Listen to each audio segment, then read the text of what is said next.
Bulletproof Podcast Formula. My name is Dr. Kirk Meighoo, and I'm the Public Relations Officer of the United National Congress, the official opposition party in the Republic of Trinidad and Tobago. This is a unique venture, streaming simultaneously from Trinidad and Tobago in the Caribbean, Dehradun in India, and San Francisco in the United States. We speak with people from around the world, trying to understand different issues and problems relevant to my own country, Trinidad and Tobago, but also to people in sometimes very similar and sometimes very different situations, cultures, histories, politics, sociology, etc. The goal is to learn from each other, to build networks, to widen our perspectives, and to work for solutions in our distinctive contexts. Today's episode is entitled Hurricane Katrina, Ebola, Muslimeen coup d'etat, coping with national emergencies before COVID and after. For the past 18 months, the world has been dealing with a global pandemic that has caused an unprecedented global shutdown of economic and social activity. Although this has been an international emergency in which the whole world has had to face, each country has had to face it nationally in its own way, with its own resources and capabilities. Some countries have had experience with national disasters of various types in the past: natural, political, economic, military. Now is a good time to reflect upon how countries have dealt with these national emergencies in the past, and how have these past emergencies compared to the current COVID crisis, and what lessons can be learned from these past experiences. Today, we look at the national emergencies which gained international attention: the 2005 Hurricane Katrina in the United States, the 2014 to 16 Ebola crisis in West Africa, and the 1990 Jamaat al-Muslimeen coup d'etat in Trinidad and Tobago. We are privileged to be joined by Ron Millington from the United States and Dr. Bo Tiwari from Trinidad and Tobago. Welcome. Thanks for having me, Kirk. Thanks for having me too, Kirk. I'm glad to be here.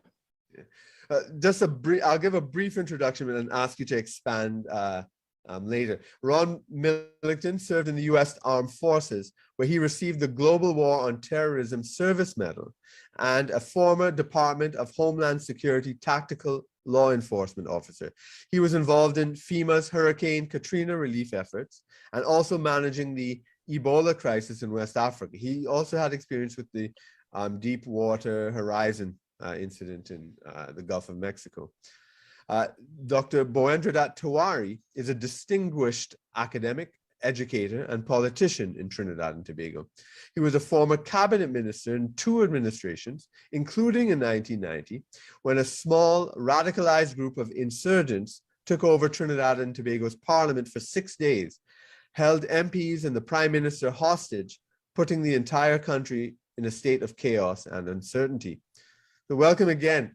So that's it for my introduction, and the rest would be having you all to share your experiences and for us to learn lessons from it.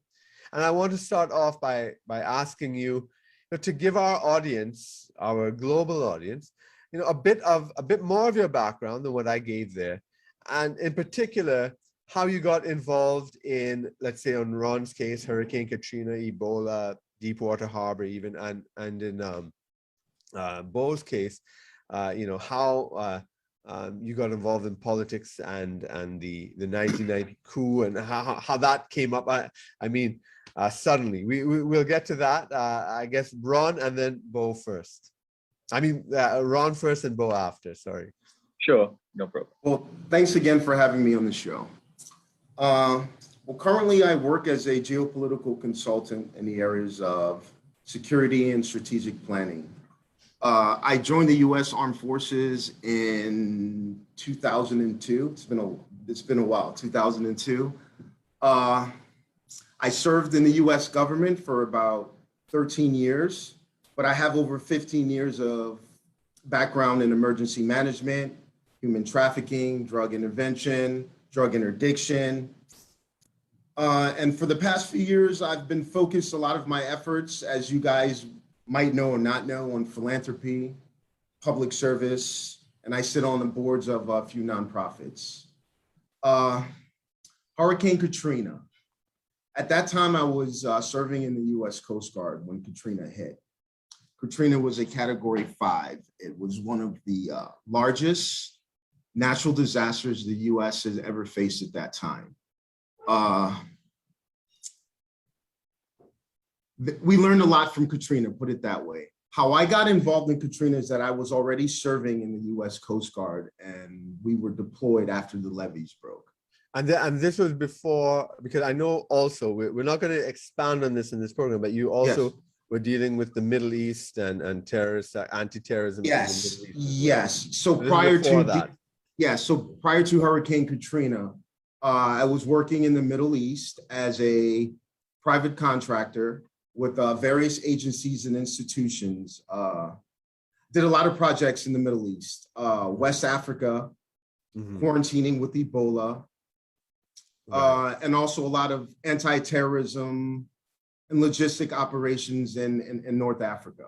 Right. But Ebola was tough because it was in a war zone. Okay. So hence the reason Boko why Haram was around at the time or not? Boko Haram was, but they were in Nigeria. And yes, right. Ebola was in Nigeria, and it was bad in Nigeria, but not the effects that it had in West Africa. Okay. But yes, you are correct. If you're leading on to that entire area being an area of conflict, correct. Okay, all right. You so are it's correct. kind of a dual crisis there as well. So yes, so that's interesting. That was part of your military deployment. That gives a whole different phrase to the phrase state of emergency. Yeah. When you have doctors, security personnel, UN personnel, ministers of government dealing with a pandemic and also a war zone. Yeah. Wow. It puts things in perspective. Yeah. And Bo, well, Ron, trained for this in the military. You didn't have, as far as I'm aware, you didn't have such training to deal with the insurgents that came in 1990. You have a very interesting background. Why don't you give our audience a bit of your background and the NAR and then the coup and maybe how prepared or unprepared personally you were, because that administration you were part of itself was a kind of revolution. So that I think all that's interesting, and it would be interesting for our audience. Yeah, well, as you hinted, I've really my life has been divided into what you might call two vocations. One is education and teaching and learning, and I eventually ended up in administration and leadership positions in education. So I've had very, very varied experiences there and functioned at a pretty high level.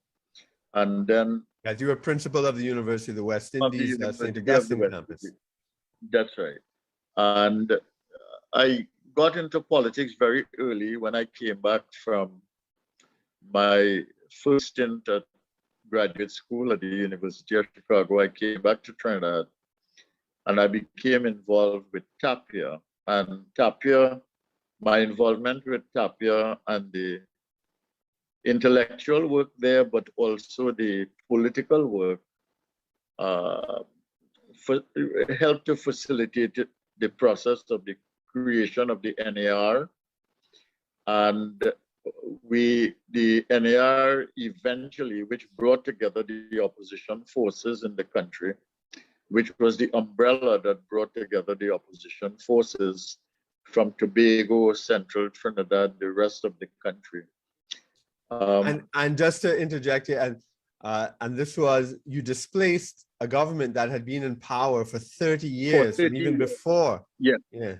We had a consecutive run by the government that had come into power as the first party government, the People's National Movement, and they stayed in power under Eric Williams for 25 years almost, and another 5 with George Chambers. And the NAR was able to dislodge him for the first time in a sweep because it was a united force.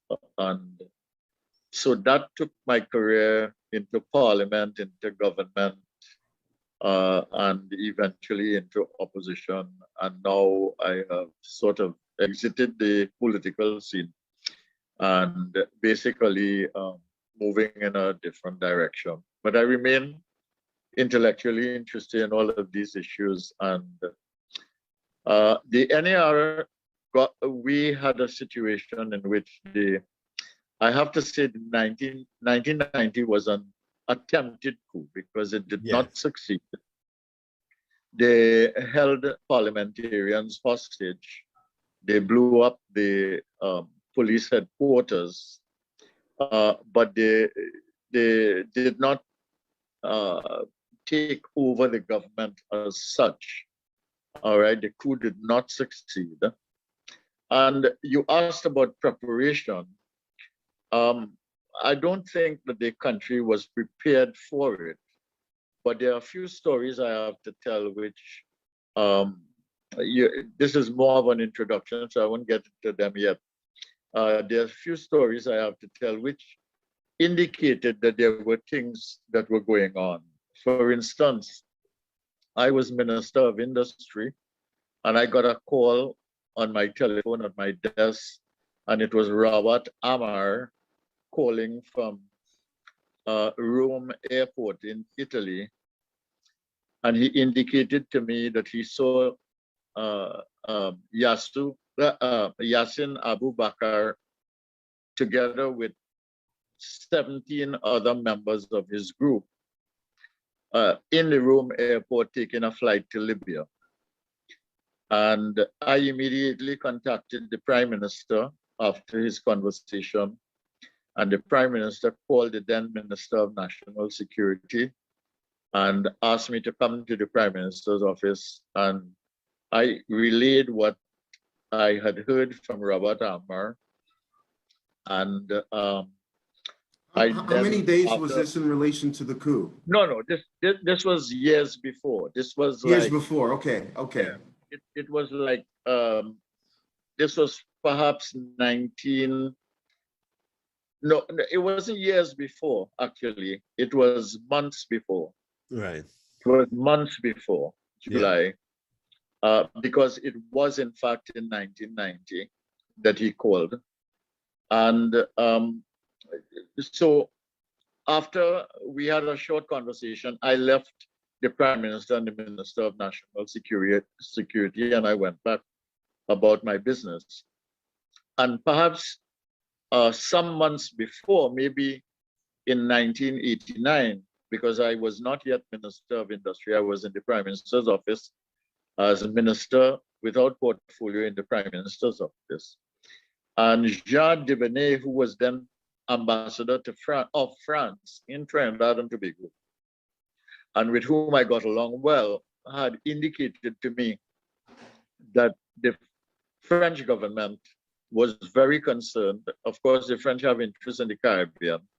Was very concerned about what was happening and the role that Abu Bakr was playing at the time in the Caribbean.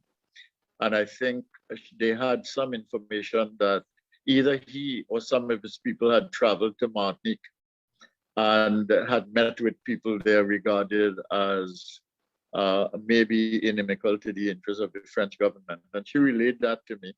And I arranged a meeting with Robinson for her. I did not attend that meeting. I told the Prime Minister then what she had said, and I suggested that he meet with her. And he did meet with her, and they talked. And the Prime Minister and I then talked afterwards, after the meeting, not the same day, but some days later. So that was done. And when the attempted coup did happen, when they stormed the parliament, I was not in Trinidad.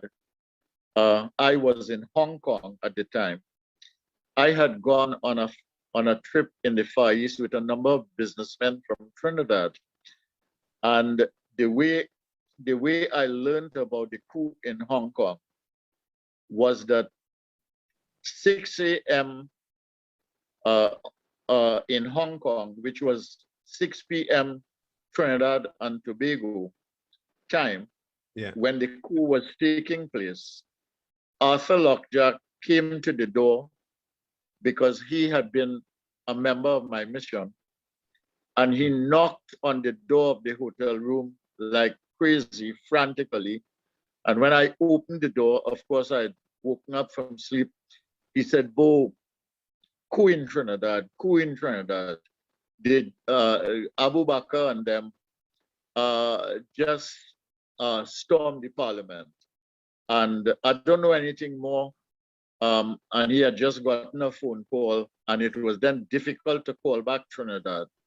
Right, And that is how I learned about it in Hong Kong at that time. Yeah, and that's very, I mean, poignant with you. Now you're saying that with what has gone on in Haiti recently, when people, stormed the house of the Haitian Prime Minister, and of course our condolences go out to the family of the Haitian president and the Haitian people. But I and that there's so much to talk about that coup and that time, because that displacement. Yeah. I want to ask Dr. Bo a question. So you gave this information to the government. What did they do? How did they react when you presented this information prior to the coup? Well, one of the things I followed up with the Minister of National Security and the Prime Minister at the time was that I asked them if they could. I asked the Minister of National Security whether he would find out when they were coming back and then track them when they came to Trinidad. And it turned out, from the information provided by the then Minister of National Security, who was Selwyn Richardson, he indicated that they had that Abu Bakr and his company had flown from Venezuela to Rome, and then from Rome to Libya. Right. And when they came back, I think the Minister of National Security did arrange with the police service to trace this matter. But of course, I was not involved in those things. But I don't know what happened with the trace and how close it was and how seriously they took it at the time. Well, the only reason why I'm asking, because I know this show is on emergency management, and I wanted to know, when you gave this information, did the government make any preventative steps knowing the information that you gave them? Because you said earlier in the program that they weren't too prepared when this took place. I mean, go, Bo. Yeah, sure. Well, I would say that it's clear that intelligence was weak, because right. I got that information because of my relationship with Robert Amar, who happened to be in Rome at the time. Correct. And nobody knew about it, right? They only found out later how these people had done. The police did not know, the intelligence service within the police service did not know. And I got the information from Jean Debonnet, who would have tracked sources that had to do with the government of France. Yeah. And the Prime Minister of Trinidad and Tobago would have gotten it from her, and they would have then followed up with our intelligence services. So I would say, at the very minimum, in terms of lack of preparation, the intelligence services in Trinidad and Tobago was extremely weak at the time. Yeah. I mean, and just to fair assessment. The whole country was unprepared. I mean, it was really kind of a loss of innocence. When Abu Bakr took over the television station, we only had one television station in the country at that time. It was state-owned. We didn't have a liberalized media. And he went on and announced the coup. People thought it was a play. They didn't realize that it was actually true. They thought it was some sort of drama, some sort of it was really nobody expected this. It came there was so much out of the blue. Yes. Mm-hmm.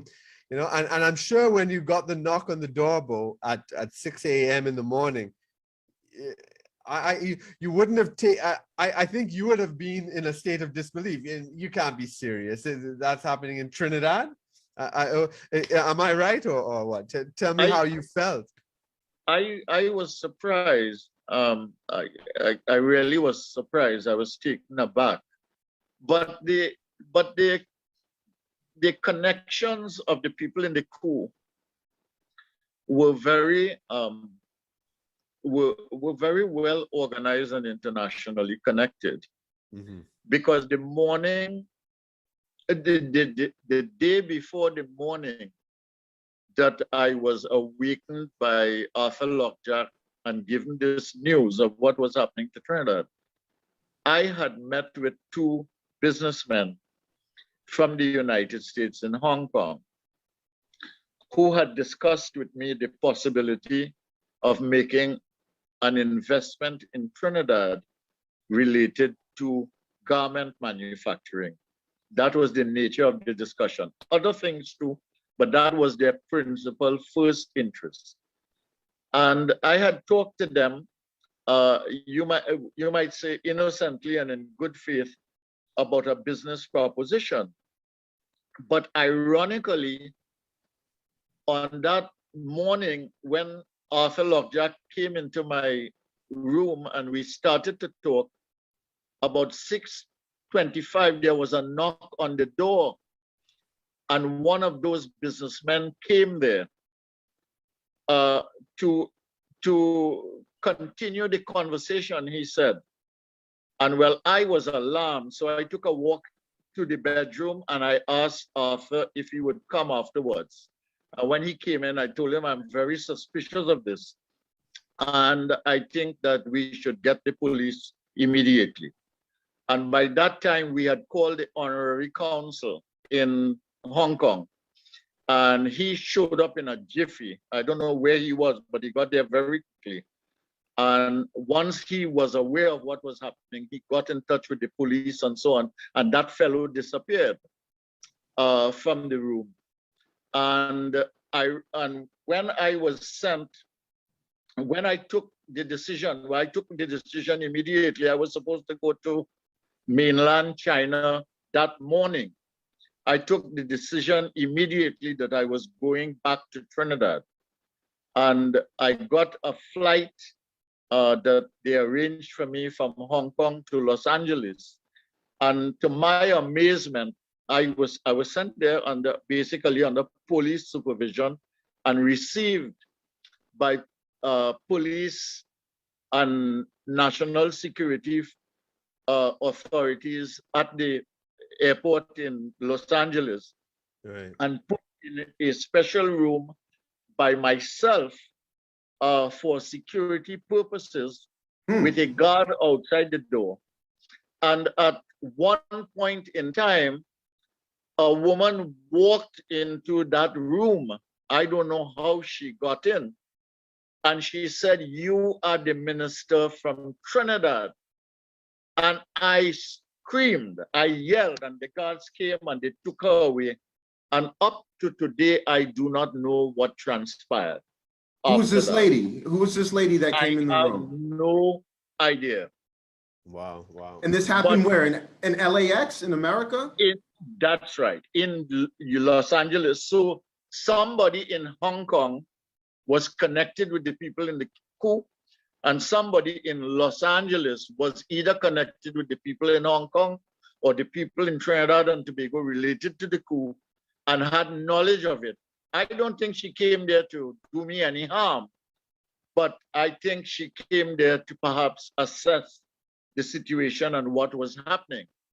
Because, I mean, obviously, if you are attempting a coup and you got all the members of parliament under lockdown, and you got the television station under your control, and there were ministers outside, you would want to keep them outside and not get them home.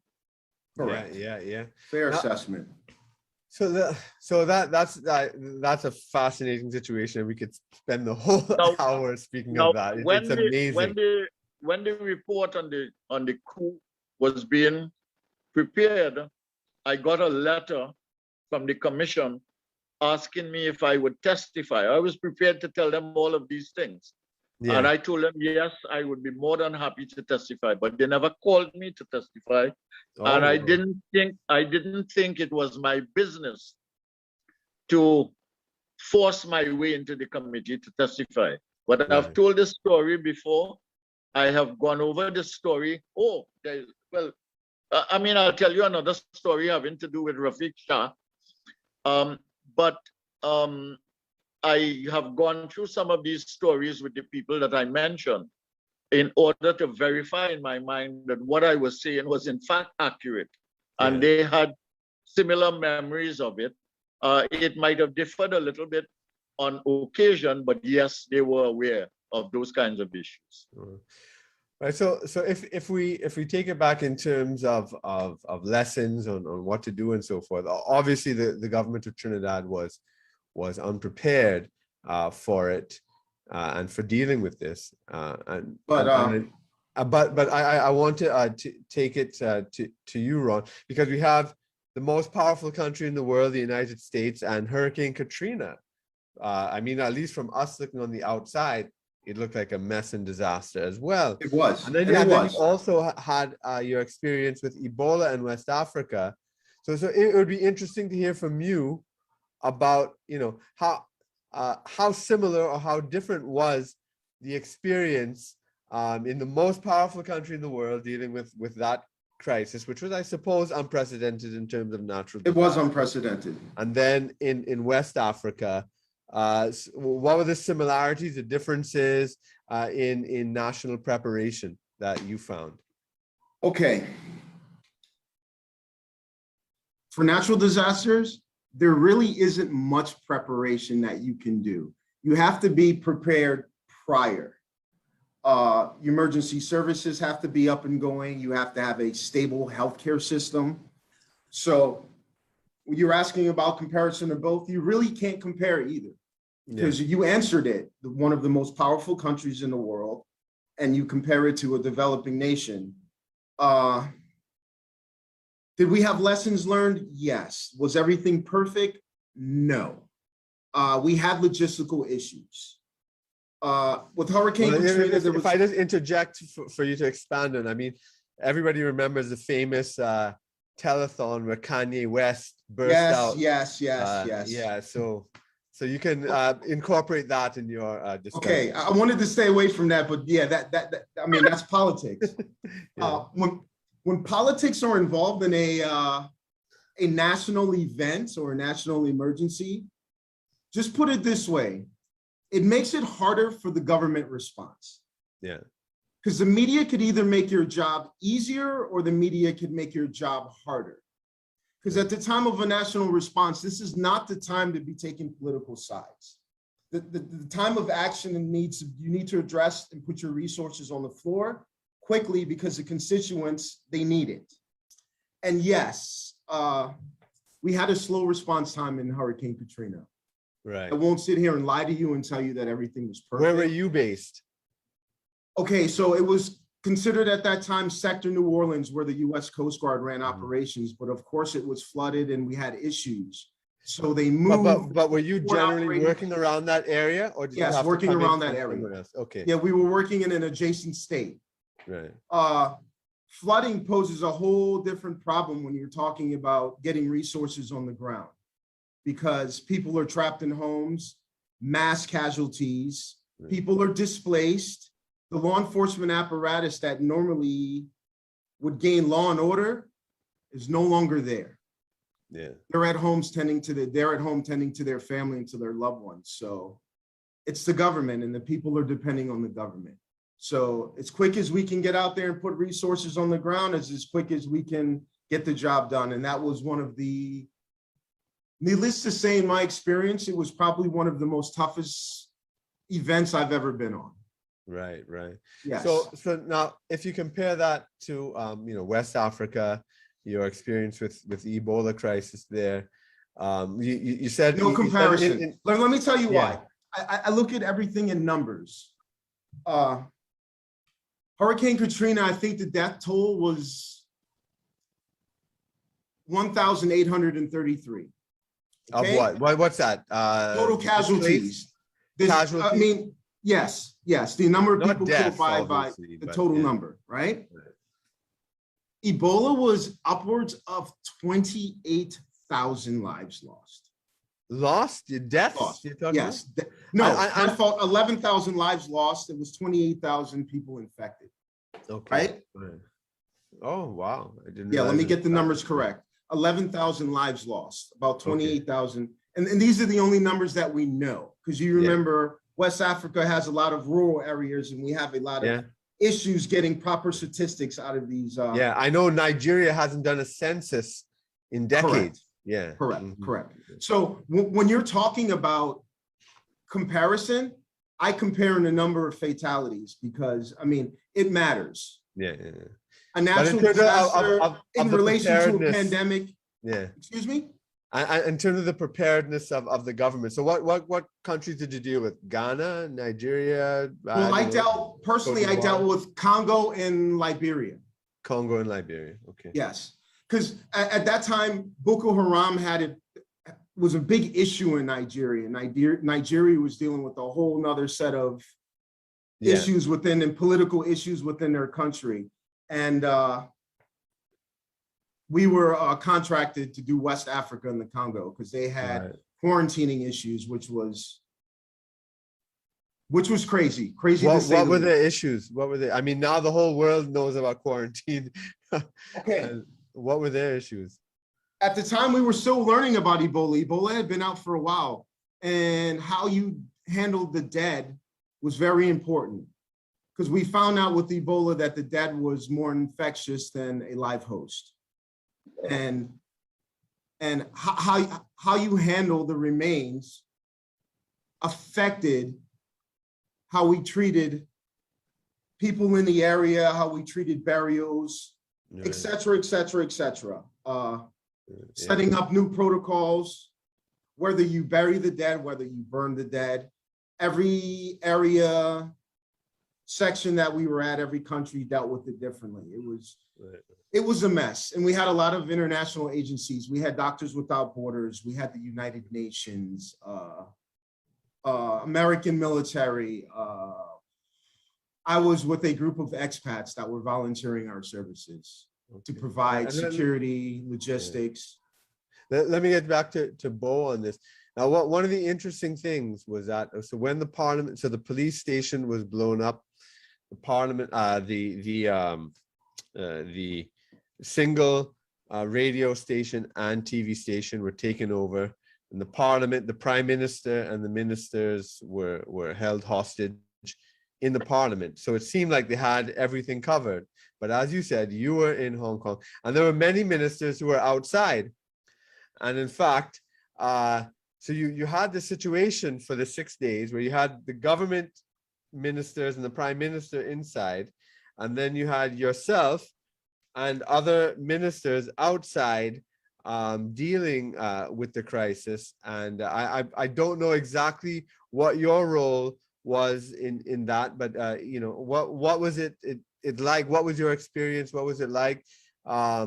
You know, in terms of trying to get the resolution in place and deal with that?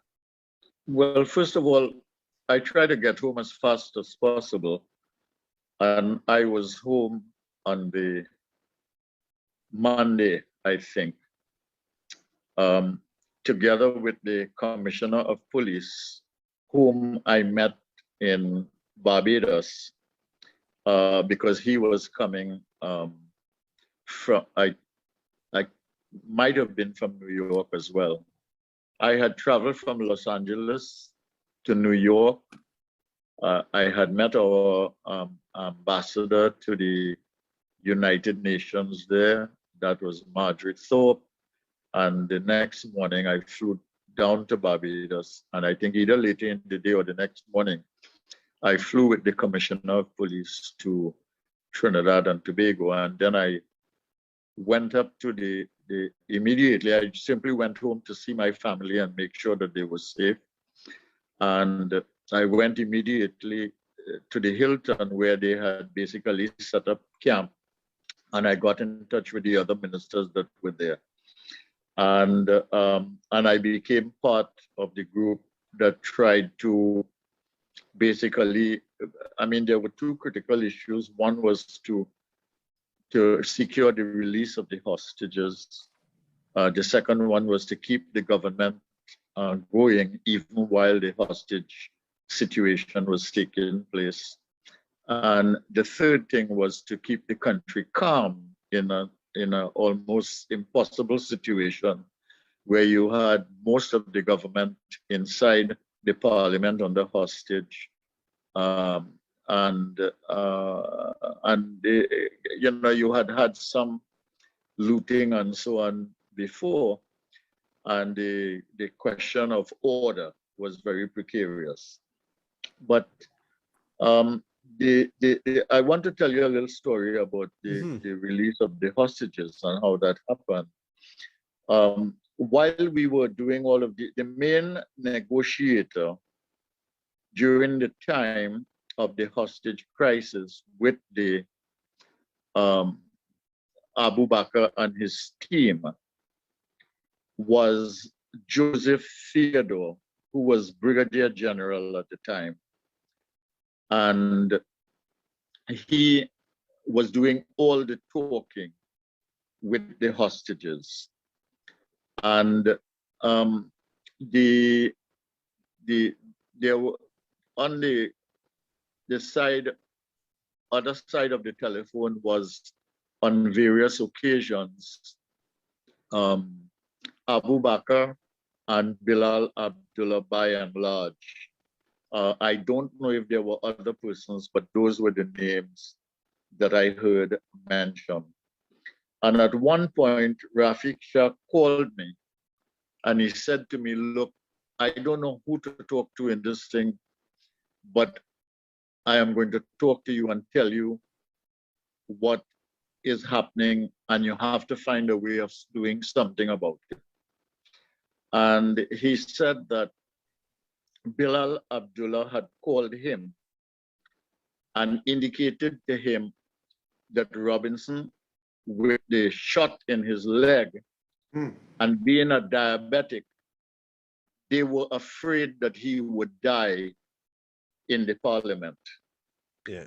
And that he wanted the exit of Robinson from the parliament and to medical attention as quickly as possible. Now, I didn't hear this conversation with Bilal Abdullah. This is something being reported to me by Rafiq Shah, who received the call. I think I want you to expand on something here, especially for our international audience, because I think it's unusual internationally. So here you have these insurgents, these coup leaders who blew up the parliament, to taking hostage, and yet they are concerned about losing the life of the prime minister. How do you see that, and how do you explain that? Well, because they were, I think, on reflection now, I didn't know what was going on then, but on reflection, I think they wanted to remove Robinson as prime minister and to change the government and the direction of the government. And they wanted an influence on the governmental apparatus. So for instance, one of the things they asked Theodore for, because I was in the room with him at the time, because when I heard this, I want to say, quite frankly, I was very cautious about it, and I went to Theodore directly. And I told him what Rafiq Shah had just said to me. And I guess he had his way of either talking to Shah or verifying it or whatever it is. And he asked me if I would stay with him in the room during the negotiations. And one of the things that Abu Bakr was asking for was to have 45 of his men precepted and to have them issued firearms, and for them to be to play a role in the what essentially would be the post-Robinson government. Because remember, they had sent something asking that he be replaced by Dukaran. Yeah. And Pandey and Manning would be part of it. He would be national security minister, these sorts of things. Yes, all of these kinds of things. So, and Theodore went through that process. I mean, he was the calmest person I ever saw. I mean, I must say, eventually he got a medal for it on behalf of the military, very well deserved. But he was the calmest person in the world, and he managed the situation, and eventually he managed the release of Robinson, and then his transference to the hospital. He went to St. Clair Medical, I think, because I went to see him afterwards. And he managed the surrender of Abu Bakr and company.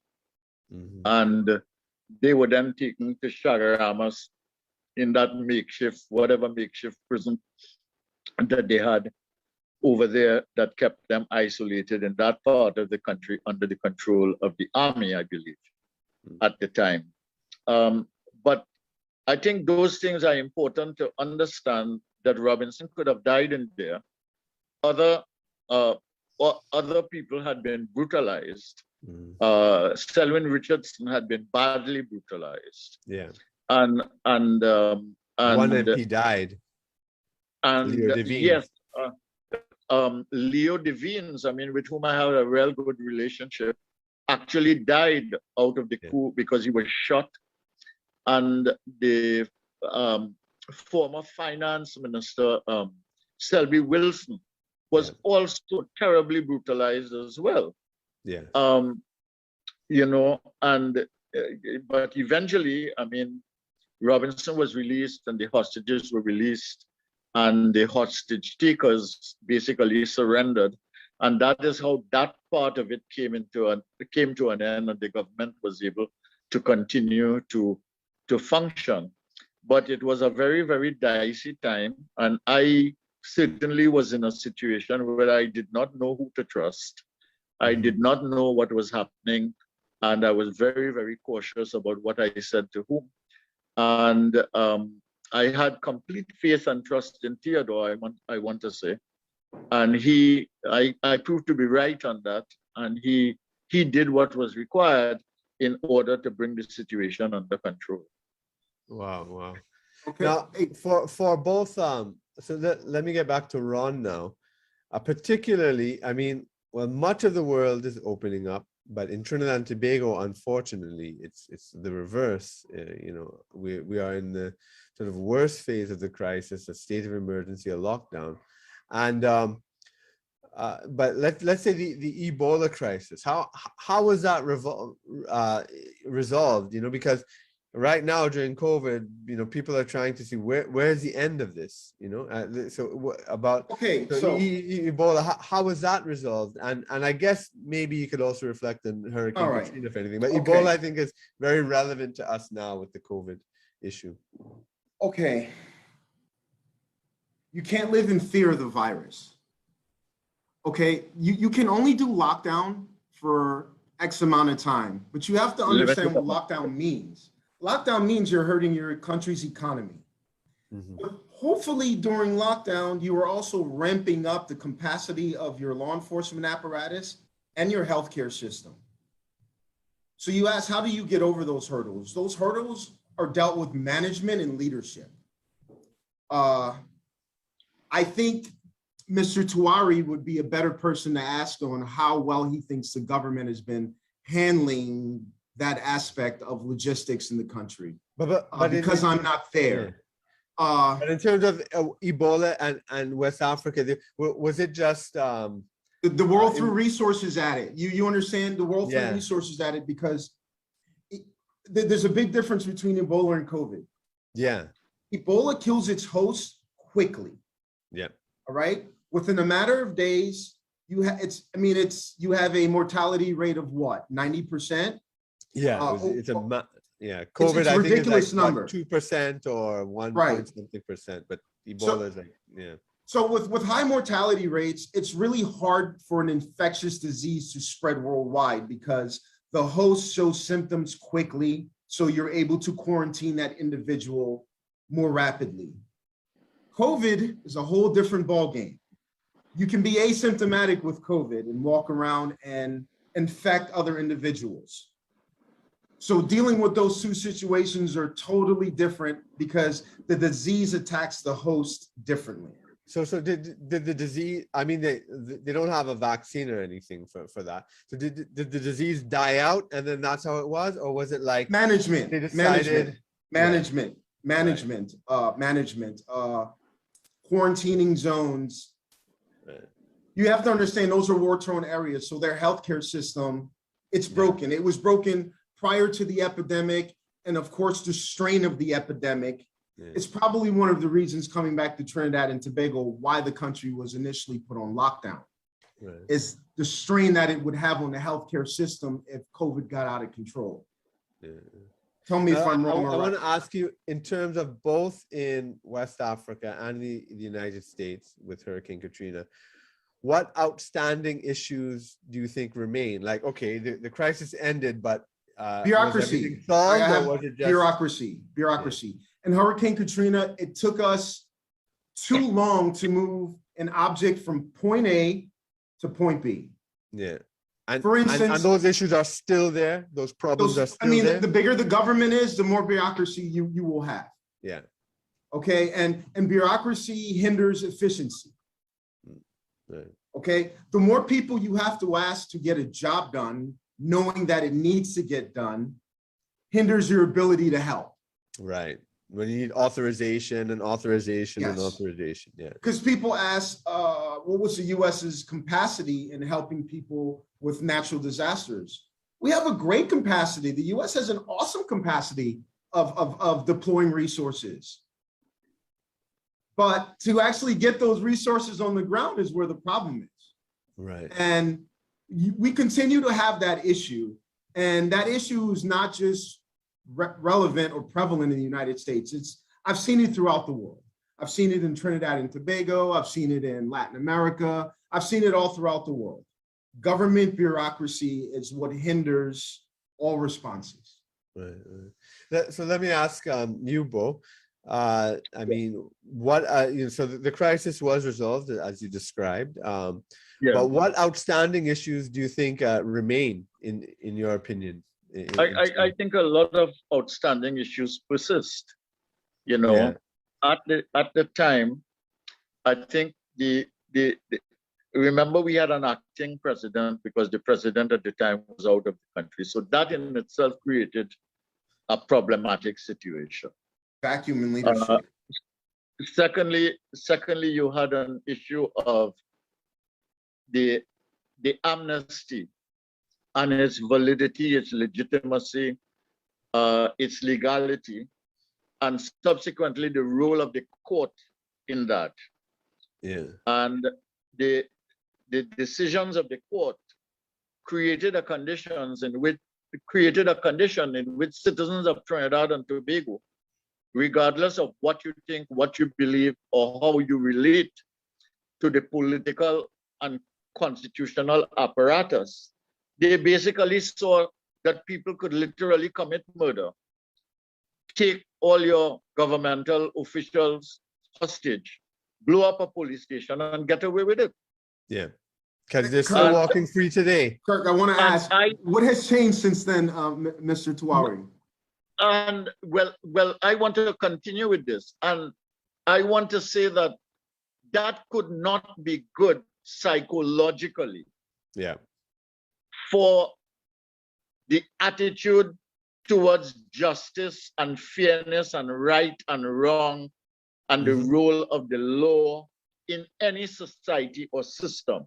Correct. So I feel that a lot of things that we are suffering from now, that we are managing now, that we are handling now, cause and effect, has its genesis, or certainly the escalation of what we are experiencing today from those consequential decisions following the attempted coup.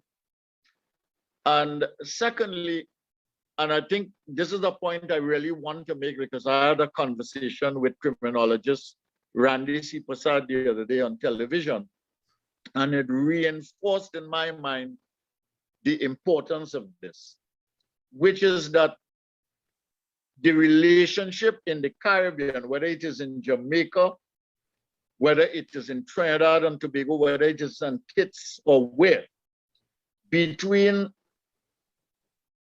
political parties and governments and their alliances and relationships for political purposes with criminals and criminal elements with the capacity for subversion in the society. Yeah. And the consequential, inevitable compromise of the police system, the prison system, and the judicial system in that society.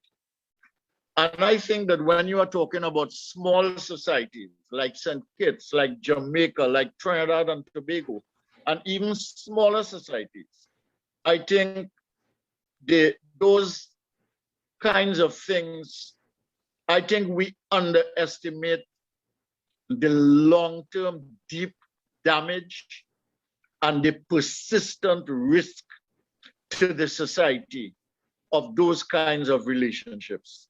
And I think that really we still have to address the question of how we create different conditions than what attend now in our societies. Because I think we know, certainly in the case of Trinidad and Tobago and Jamaica, that relationship between criminal elements and political elements does exist, and that the compromise of the critical elements of law enforcement, prison enforcement, and judicial enforcement does exist. And I think that is a serious matter. How do we fix that? The stability and sustainability. We need another program for that. Yeah. That is a serious matter. And we do not want to face these issues as a society, and we do not want to engage them intellectually, morally, legally, and ethically in the context of a societal and social construct that is for the social good, the welfare of all. And unless we deal with that, we are going to be constantly working in what is essentially a kind of quagmire. And we have to face it and the truth of it, or else I think that the situation will simply move from one point of escalation to another, and the hole will get deeper and deeper until one day we can't get out of it. Yeah. Those I have to agree with you, and those are very, very powerful observations. Now let me tell you something in terms of the COVID issue that we're going through, and to try to bring it to the current day and lessons. Sure, to the COVID. My belief is that what you all are talking about, the experiences are far more severe than the COVID crisis. Although the reaction to the COVID crisis was massive. The shutdown of the entire global economy, that's never happened before, and so forth. I believe it really has been an overreaction.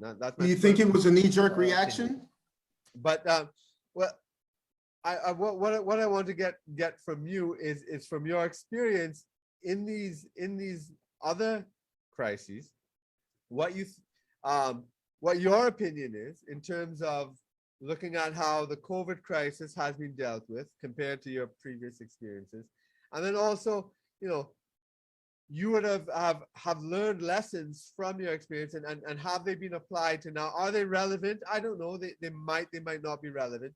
And do you have any sort of insights from your experience on the COVID, on the handling of COVID right now? So I'll ask Ron and then Bo after. Like I was saying earlier, only time could really tell whether these lockdowns worked or didn't work. We don't have enough data. Remember, everything is coming in real time right now. COVID is brand new. So I don't want to make a statement that won't be valid later, because we're getting new data as times come in. The handling of COVID, You want to know about the world handling of COVID, or Trinidad and Tobago specifically, or the United States? The United States, where you have more experience. Well, I mean, here's the issue that I have with the handling of COVID. Certain countries handled it as in federally, and some countries handle it locally. And the United States, it was a little bit of both. They let a lot of the states make the decision, but yet the CDC had oversight. It was quite murky at times of how they gave out guidelines. It's brand new. It was lessons to be learned all around. Only time could really tell how well the United States handled the disease. I wouldn't want to make any statements right now. It's still pretty early. Okay.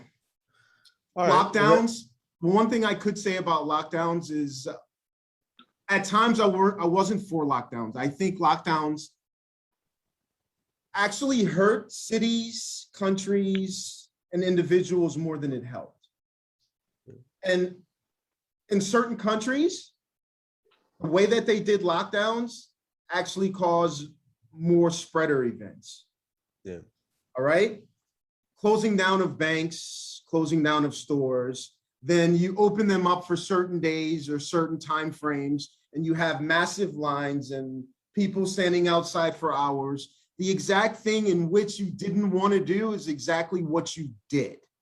And I saw a lot of indecision and indecisiveness from many agencies in many countries and many governments. Right, so I think there's a lot of lessons learned around the world. And Bo, how about yourself in terms of, the lessons that you would have learned from your coup experience, whether it's relevant at all?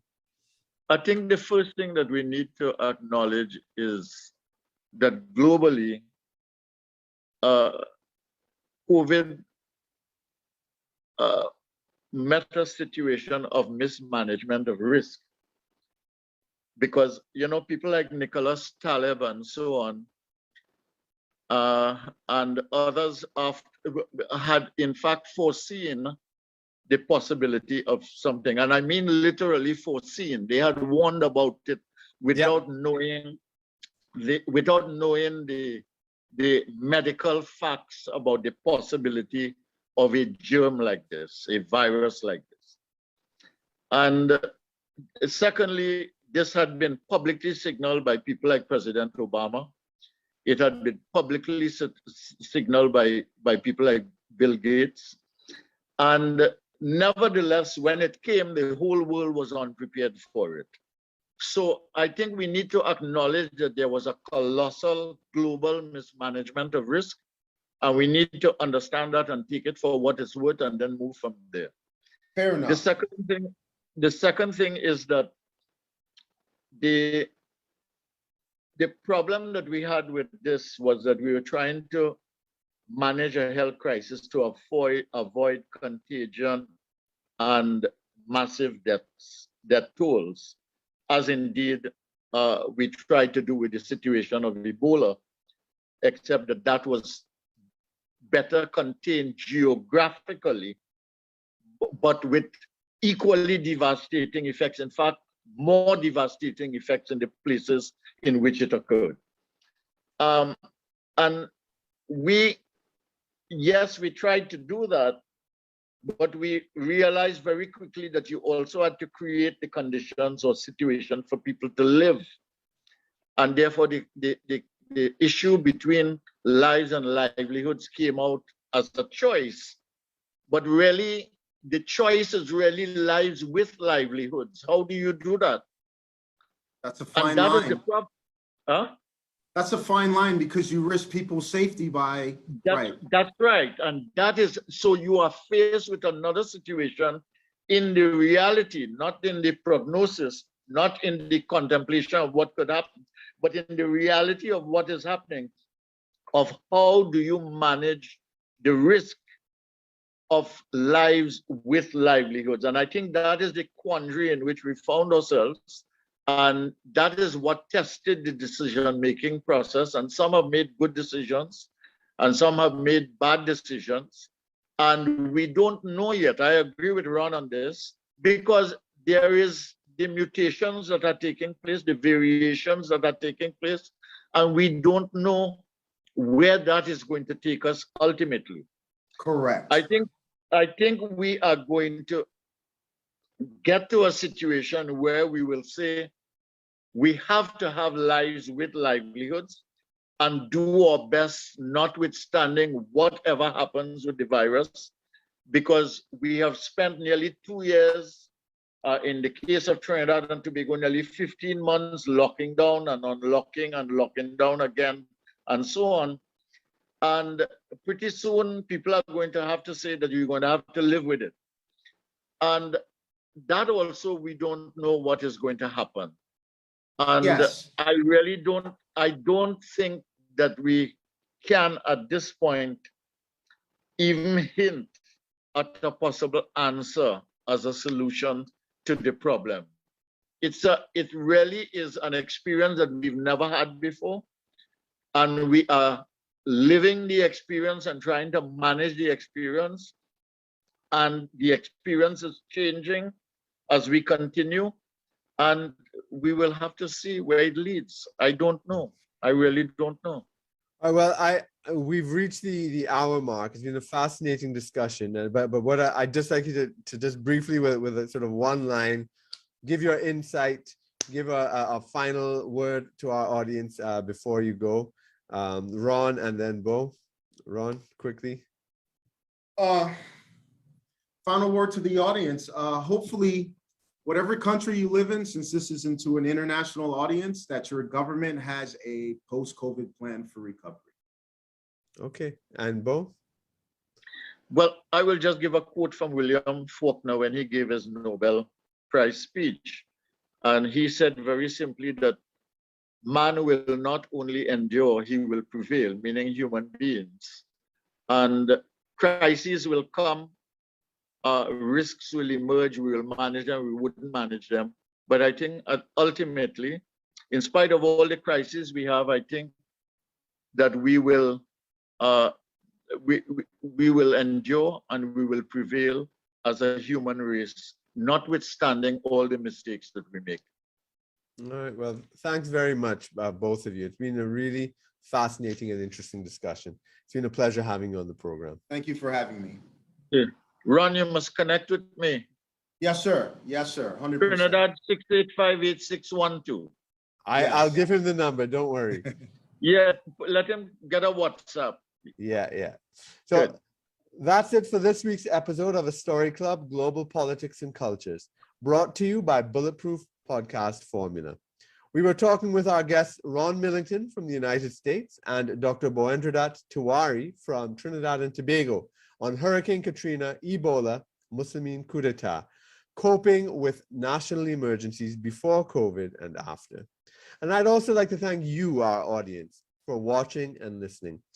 Please join us again next week. And in the meanwhile, like, share, follow, subscribe, and tell your friends about us. If you're watching on YouTube, please also click the bell icon so you get notifications of when our programs are uploaded. Thanks again, and see you next week.